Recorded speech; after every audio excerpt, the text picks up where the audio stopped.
টিকেটের ব্যাপারে আমি জানি, আপনারা সবাই জানেন যে একটা প্ল্যাটফর্ম, আগে যারা ছিলেন তারা কষ্ট পেয়েছেন, আর আগামীতে যারা আসবে তাদেরও কষ্ট। একটা সিস্টেম মধ্যে দাঁড় করিয়ে দিয়ে যা, যেটাকে কেউ এসে নষ্ট করতে চায়, যেন তারা অনেক সময় লাগে। আজকের এই অনুষ্ঠানে যারা অর্গানাইজার, আসলে বক্তব্যটা খুব ফর্মাল করবো না।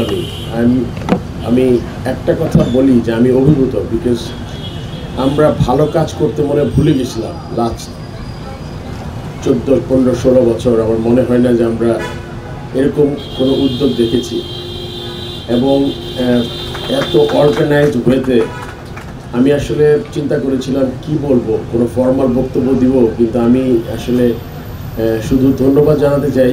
আপনারা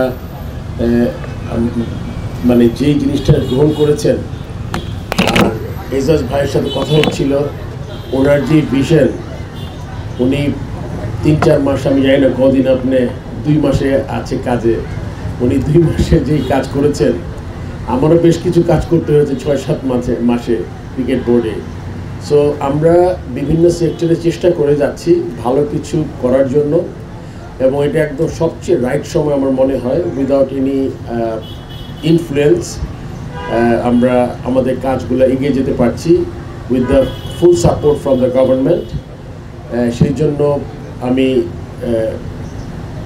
মনে করি যে আমরা যে জায়গায় আছি, ভালো কাজগুলো আমাদের যত তাড়াতাড়ি সম্ভব করে দেওয়া যায়, একটা প্ল্যাটফর্ম তৈরি করে দেওয়া যা, একটা সিস্টেম মধ্যে দাঁড় করিয়ে দিয়ে যা, যেটাকে আবার যদি কেউ এসে নষ্ট করতে চায়, যেন তারা অনেক সময় লাগে।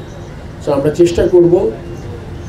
আপনারা জানেন যে আমি ক্রিকেট বোর্ডে ঢুকে বেশ কিছু কথা বলেছিলাম আমার প্রথমে একটা টিকেটের ব্যাপারে আমি জানি, আপনারা সবাই জানেন যে একটা প্ল্যাটফর্ম, যে আপনারা যে কত তাড়াতাড়ি একটা ভালো কাজ করা যায়, এবং আই এম শিওর যেটা দাঁড় করিয়ে দিয়েছি, এটা থেকে কেউ আগে যারা ছিলেন তারা কষ্ট পেয়েছেন, আর আগামীতে যারা আসবে তাদেরও কষ্ট, বিকজ এখান থেকে আপনি তো বেরোতে পারবেন না। এই ব্যাপারটা আসলে এখন আমাদের, আপনি চিন্তা করেন, বছর শেষে যদি আপনি 5টা টুর্নামেন্ট থেকে 50 কোটি টাকা শুধু টিকিট থেকে যদি কামাতে পারেন, এর চেয়ে ভালো আর কি হতে পারে।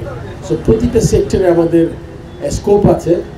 আমরা সবাই যদি এরকম করে উদ্যোগ নেই, মানে আজকে এসে যে এরকম মাঠ আছে, রেজাল্ট বলছিলেন তার প্ল্যান আছে আরও 20-30টা বা 50টা মাঠ উদ্ধার করা, যেখানে বেদখল হয়ে আছে।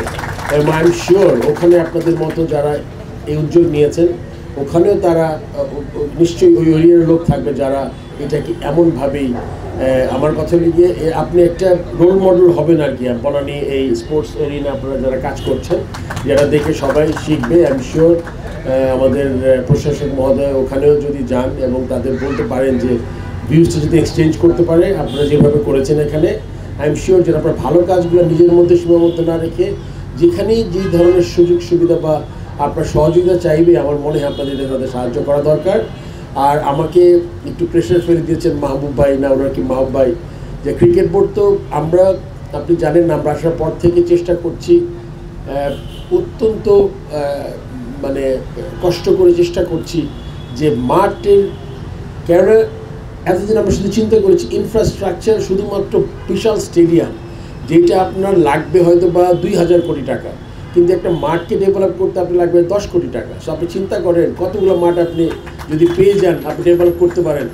একটা প্লেয়ার তৈরি হতে আপনার কিন্তু বড় এইরকম বিশাল স্টেডিয়াম দরকার হয় না। All you need is a good dressing room.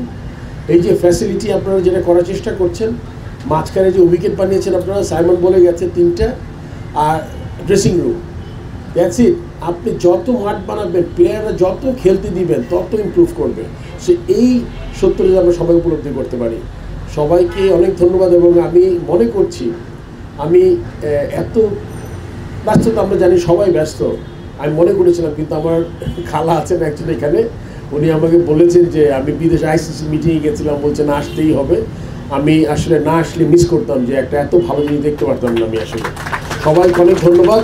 আমি কিন্তু একটা স্পিচ লিখেছিলাম, এটা থেকে কিছু দেখি নেই আমি সাইমনটেনিয়াসলি আমার যেটা মনে হয়েছে, আমার মনে হয় এসব উদ্যোগ আমাদের আরও করতে হবে, আমাদের দেশটাকে নিজেদের আমাদের গড়তে হবে। সবাইকে অনেক ধন্যবাদ।